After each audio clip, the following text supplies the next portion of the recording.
The last question of the day. So my question is very much basic to you. I believe that, as you said, terrorism is a fight against injustice, right? I also believe that terrorism is somehow a fight against the government by common people.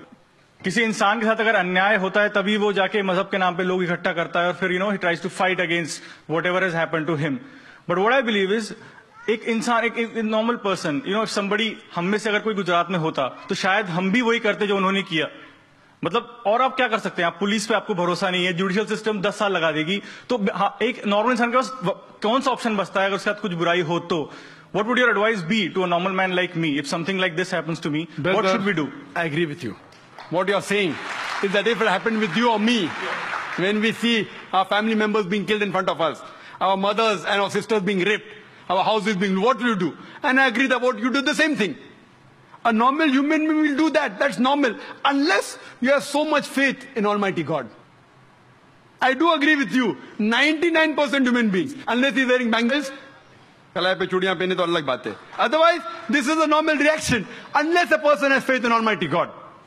Even I would want to do the same. If I did not know my Quran, if I did not know from the Quran it is wrong. Because if I kill the innocent human being, I am behaving like the same person who's caused problem injustice to me. Just because someone does injustice to me, it does not justify me to kill other innocent human being.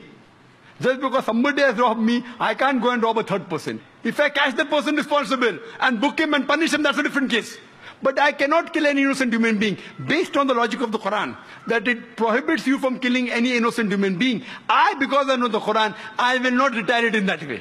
I will try and get evidence. I will try and convince the government. If he goes scot-free, what I say, that all those people responsible for these terrorist acts, whether done in Gujarat, in Bombay riots, whether the politicians, whether the police, whether people who have killed, whether the people who did the bomb blast, even if they go scot-free in this world, on the day of judgment, God will surely punish them.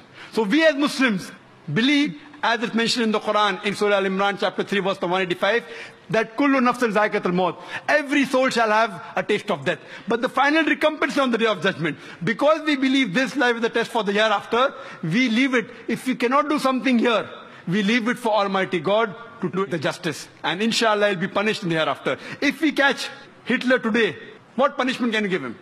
6 million people in Israel, what punishment can you give him? You can kill him once. What about the remaining 5,999,910 people?